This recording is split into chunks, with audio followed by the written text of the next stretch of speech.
Jet Ring versus OzvaldoDiaz. Now, this one I've seen a couple of times, but what's really going to be interesting is that we're going to see a lot of leaping.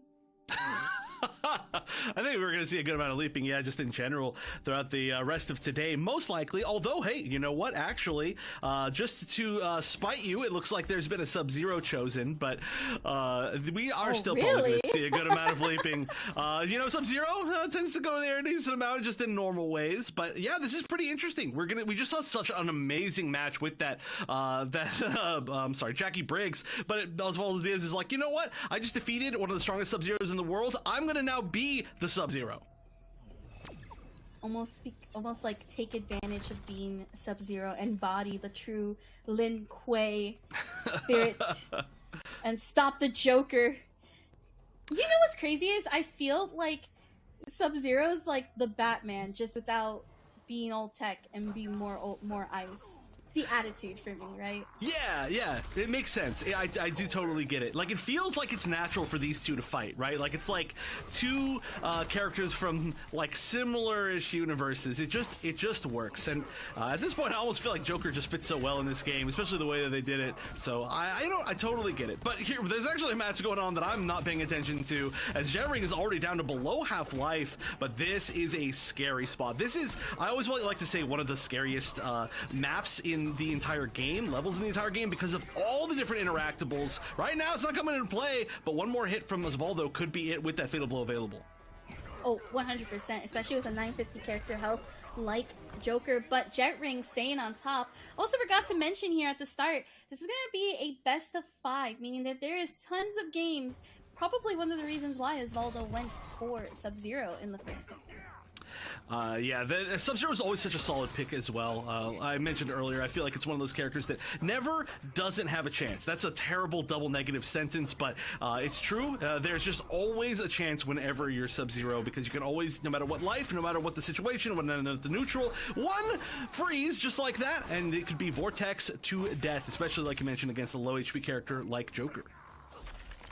Indeed, and look at this snowball effect here from Osvaldo getting the overhead, and this is going to be pretty much checkmate for OzvaldoDiaz. I love that. That's like one of my favorite win taunts, because he just falls like Dracula. Yeah. Like, I arise. Yeah, it reminds me of something like MK versus DC teleports, actually. Had the kind of similar animations. That's always a weird level of nostalgia to me, even though I was bad at that game. Oh, nice leap to get out. That was actually something that we mentioned like very early, is that's something that Jet Ring likes to do as a defensive tool, is the boing. We didn't get a chance to see it in the other sets just because it wasn't necessary, but that was a great way to at least get to mid-screen, make this mix a little bit less effective. Still pretty effective, though. Oh, with the crushing blow, too. It's crazy. You had to guess an overhead and a low, and you had to guess the throw. It's done. OzvaldoDiaz taking the first game. OzvaldoDiaz is looking amazing today, like just next level. This is wild. Like, I know they're good, and like I mentioned, they've been on these broadcasts a lot, but this is just another even past level of how good they are. This is just, I mean, Jet Ring, but you know, in argument for the best Joker, I think that it's not, I mean, not even questioned to say that King Gambler in argument for the best sub, and OzvaldoDiaz is just looking so good against some of the best players in the world at their characters potentially. Doing very, very strong, especially in this first game. Yep, absolutely. And I do want to mention, too, one of the things that we kind of see a difference between King Gambler Sub-Zero and the Sub-Zero that OzvaldoDiaz is putting out. The fact that he's also changing it up where he's not ending it with the ice ball, but instead with the creeping ice, that really leads into Sub-Zero keeping safe, especially when he's going for that 50-50 or that overhead opportunity, right? And that's where that kind of didn't work in the favor of King Gambler, because that actual move was not available. Right. I do think, I could be wrong on this, chat, definitely you can blow me up if I'm wrong on this, but I do think that Jackie, too, is particularly good at having a hitbox that avoids the last hits of the creeping ice, and so it's just a lot less safe, too, so that just, it's tough. But I did like the choice, and currently, you know, this is not against Jackie, it's against Joker, so the creeping ice, yeah, makes it a lot more safe against a character that's going to punish you really hard for committing to these mix-ups. Okay. OzvaldoDiaz trying to get out of that corner, but still getting caught in the Jack-in-the-Box. And there goes that low. We do get the side switch. And actually going for the reset instead, a little bit risky, but was still far enough to not get punished. And now OzvaldoDiaz is going to be on this full screen game. Just playing it safe a little bit, trying to find out what Jet Ring's going to do. Again, both players are going to be in Fatal Blow territory very shortly for Jet Ring. There goes that slide, but a beautiful punish here from Jet Ring, and we'll be able to unleash the down 2 for the first round.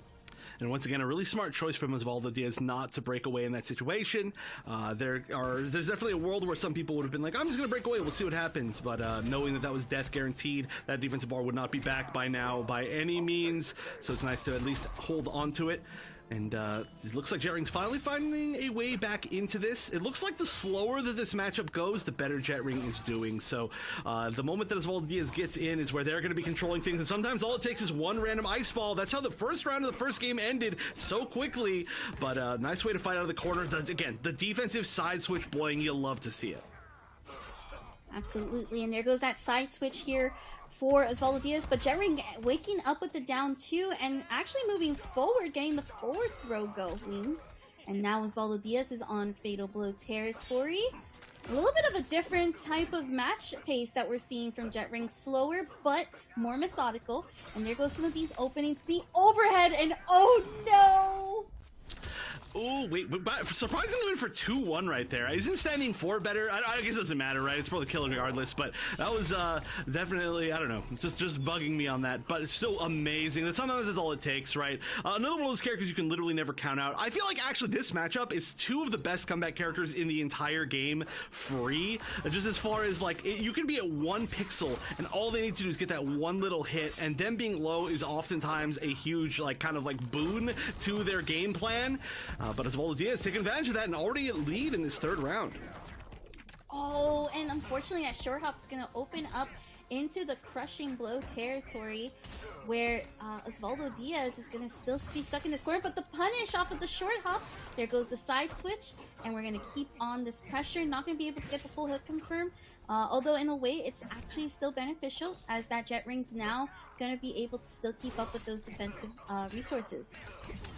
Ooh, the raw slide block. That is a big risk. I don't even know if that was intentional, but now we're going to see OzvaldoDiaz not having that fatal blow, and that's just, I mean, it was definitely worth spending it. Of course, you guarantee that win, but that is a lot more tough, and now you got to block the mix. Good choice, just blocking the actual meaty. Oh, the roll forward. It was a smart choice, but that hitbox is so good, and that overhead is going to do it. The 4-3, we haven't seen that all day, but a great option to close things out right there, as Jet Ring is going to tie things up.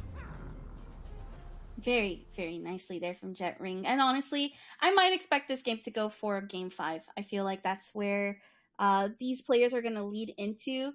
There's plenty enough games to adapt for. And honestly, from what I was seeing here, Jet Ring was really playing it slow and smooth. It was actually really good to see. Yeah, I really love the fact that Jet Ring played it at a much like slower, intentional pace, which obviously you don't always get the opportunity to make that decision and play at that pace, but was able to find a little bit more space and then play at that pace and then continue to kind of just take control of things, because in the first game it was so fast paced, that thing was over in a blink of an eye, and it was because OzvaldoDiaz was just in control of everything faster than light. So it's definitely going to be a lot about who can take kind of that first advantage, take that first control of the pacing of the match. It's going to be a lot of rush down versus a lot of this more kind of neutral spacing that Joker is so good at, and especially Jet Ring in particular is so good at with Joker. They're going to be sticking with the same variations overall. So it's just down to gameplay, and I agree with you. I feel like NA, these matches have been all so close to each other. Game 5 would not surprise me in the least bit. Indeed, indeed. And now we're going to start off this round again. There goes the Creeping Ice. Not going to use the amped Creeping Ice, but does get the Ice Ball going. Tries to go for the down 1 hit, but nothing to actually capitalize. There goes that forward throw, but losing the air-to-air as Jet Ring's going to leap. But I feel like that was a little bit of a straight hit, but it still worked there for Osvaldo. Yeah, I wonder why it was just a standing too. I mean, that could have been a little bit more conversion, but hey, you take what you can get, especially as Osvaldo has such a large lead going into this, so they can be the one that plays a little bit more patiently. Although no defensive bar, that lead is gone, guaranteed. That's going to be the full Joker corner combo, and that is a huge meterless corner combo. You'd love to see it. Well, not meterless, but at the very minimum, you can only spend one bar, I should say. Oh, the fatal blow used again. Yep, there we go. Just use it. And also too, I've spoken about this with Sub-Zero's kit before. Sub-Zero's the type of player that, or rather character, that you can use that fatal blow and you still have access to the same amount of damage with your other crushing blows. You have 2 crushing blows that will do that damage for you. So you could sit pretty comfortably. You just gotta load them up. Yeah. I think we used Sub-Zero as an example earlier about characters that you can kind of more freely throw out your fatal blow just like as a guaranteed win or a guaranteed mix earlier in the set, and it's for very much reasons like that. But right now, geez, you can't throw out anything. This corner pressure is disgusting. The well-timed Jack-in-the-Box type stuff is really hard to get out of. You have to be really good at flawless blocking it, making the reads, and sometimes you just don't. Sometimes you get those, like 10-15 second matches where you're just stuck in the corner. And now we're going to another game 3, round 3. However, this is winners finals, so it's going to be not the end of it, but it is as close as we expect it to be. Ooh, I think that was supposed to be a hit confirm into the ice ball, but it didn't actually connect, and that is why Jetring was able to actually continue pressing while the startup of the ice ball was going. And OzvaldoDiaz doing the down 1 checks, especially after the creeping ice. Jetring bringing out the Jack-in-the-Box, and again, there is that pressure that is just disgusting when we look at Joker. And that is like the 4th Raw slide that's been attempted to try and get out of jail for free, but the ultimate price has been paid. Okay, not the ultimate yet, but there we go. Actually hopping over the down 4. Very nice. Jetring found another spot in this match that is very much controlled. That corner has been very difficult for OzvaldoDiaz to get out of. That was 2 rounds straight where almost not a single really solid hit was landed from OzvaldoDiaz. So it's going to be Jetring going up 2-1, and now needs to just win one more to advance to the grand finals. But OzvaldoDiaz has to take a moment and kind of decide, like, do I want to stick with this Sub-Zero? It's been working very well. I definitely would not say it's a bad decision to stick with it, despite the fact you're down 1 game. But we do know, of course, that they've got some other great characters. Yeah, absolutely. Now, I think we might... no, we're not going to see the switch to Jackie. I actually was expecting the switch to Jackie to happen. I was ready to call it, but no, that's not what's going to happen. Interesting enough, we're going to stick with the Sub-Zero. Now, this is the tricky part, because if, for whatever reason, Osvaldo does win, that's a character locked until the end. So you can't, that was like your ultimate opportunity to switch to your main, per se. Yeah. I mean, I do think that Joker has some really good options against Jackie, and at least, like, if we're locking into Sub-Zero, again, I don't think there's any characters in the game that are like, oh, I can now just counter-pick you, and now Sub-Zero can't do anything. It's like, you're always going to have a chance, so definitely could be worse. I kind of expected Jackie as well, maybe, but hey, the Sub's been doing really well. A big thing here is just trying to figure out how to get out of this corner, which already is not looking like the easiest thing. Like, even trading the rollout, that's the first time we've seen that as an option. I really like that, but what was that? That was not... What? What is going on in general? This is a scramble. All drop spaghetti. All the drops are actually not working in favor here of either player, but it looks like Jetring was able to recompose themselves. So has Osvaldo. Now is going to be stuck in the corner here for the pressure scenario. Now, we have seen this before, where Osvaldo has been able to get that slight hit and then into the fatal blow, but not this time. The jump actually going to get stubbed with that forward, too. Yeah, that was a spot where we saw a lot of slides, actually, so now definitely conditioned not to go for those slides, but this is match point for Jetring, and once again, we are seeing this spot so tough to get out of. Finally, a defensive opportunity for OzvaldoDiaz, getting Jetring to be the one in the corner. Great usage of the meter slide, but now you gotta keep it there, because this is our last chance to stay in winner's side. Nice at forward two with that huge anti-air hitbox, but again, there's so many weird drops going on. What a grab here from Jetring, actually pushing Osvaldo back into the corner. And look, these Jack-in-the-Box are disgusting. This is pressure. Down 2, though. from Osvaldo Diaz to try to stay alive. This potential match point, and there it goes. Jet Ring not gonna have enough meters, gonna have to let it go. But there it happens with that forward two, and Jet Ring taking it over Osvaldo 3-1.